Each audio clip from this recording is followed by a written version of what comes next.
दिलेले हे गणित अंकगणितीय श्रेणीतील आहे. हे गणित स्पर्धा परीक्षेच्या दृष्टीनं खूप महत्वाचं आहे.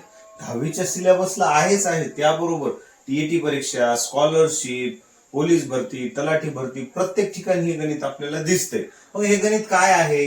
आशाताईने एका महिन्यात बचत गटात फेब्रुवारी 2010 मध्ये पहिल्या दिवशी 10 रुपये, दुसऱ्या दिवशी 15 रुपये, तिसऱ्या दिवशी 20 रुपये असे पैसे गुंतवले. तर 2010 वर्षामध्ये फेब्रुवारी महिन्यातील त्यांची एकूण बचत सांगायची आपल्याला. मग हे जे गणित आहे यामध्ये असणारा जो फरक आहे तो सारखा आहे. 10 वरून 15, 15 वरून 20, म्हणजे प्रत्येक ठिकाणी फरक कितीचा आहे? 5चा आहे. मग हे गणित आहे अंकगणितीय श्रेणीतलं. मग हे गणित सोडवायचं कसं? यामध्ये पहिलं काढायचं बघा, ए म्हणजे पहिलं पद. मग पहिली गुंतवणूक किती आहे? 10 रुपये. दुसरं पद म्हणजेच आपण काय म्हणू शकतो या ठिकाणी? T2. या ठिकाणी किती आहे? 15 रुपये. त्यानंतर आपण डी काढू शकतो. डी म्हणजे फरक. 10 मध्ये आणि 15 मध्ये कितीचा फरक आहे? 5 न वाढायला ना, 5चा फरक. आणि या ठिकाणी सगळ्यात महत्वाचा घटक म्हणजे एन म्हणजे या गणितामध्ये एकूण किती पद आहेत. मग पहिल्या दिवशी 10, दुसऱ्या दिवशी 15 असं. मग त्या फेब्रुवारी महिन्यात किती दिवस आहेत बचत करण्याचे? ती 28 दिवस. म्हणजे तो झाला एन. म्हणजे त्या आशाताईंनी 28 दिवस पैसे गुंतवले. किती दिवस? 28 दिवस. मग हे कोणत्या सूत्रानं काढायचं? एसएनच्या. एसएनचं सूत्र काय आहे? एसएन बरोबर n/2 गुणिले 2a अधिक कंसात n वजा 1 कंसाला गुणिले डी. आणि हे काढल्याच्या नंतर कोणता पर्याय योग्य आहे तो आपल्या लक्षात येईल.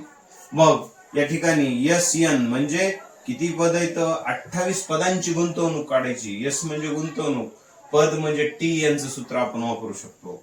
मग त्या ठिकाणी यांची किंमत किती आहे? 28/2 गुणिले, या ठिकाणी गुणाकाराची क्रिया, 2a म्हणजे 2 गुणिले a किती आहे? 10 कंसात अधिक कंसात 28 वजा 1 गुणिले डी म्हणजे फरक कितीचा आहे? 5चा.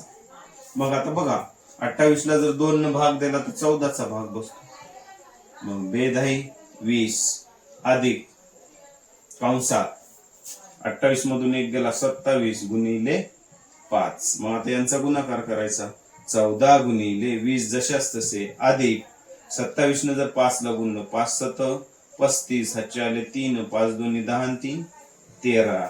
मग 14 गुणिले, मग आता यांचा काय करायचं? आपल्याला बेरीज करायची. मग 20 अधिक 135 155. मग 155 आणि 14चा गुणाकार मांडायचा. मग असा जर गुणाकार येत नसेल तर तुम्ही डायरेक्ट करू शकता. 14×5 70, हातचे आले 7, 14×5 70 आणि 7 77, हातचे आले परत 7, 14×1 14, 14 आणि 7 किती होतात? 21. म्हणजे 2170. यस 28 म्हणजे 28 दिवसातील त्यांची गुंतवणूक किती आहे? 2170. 2170 इथं आहे ना पर्याय.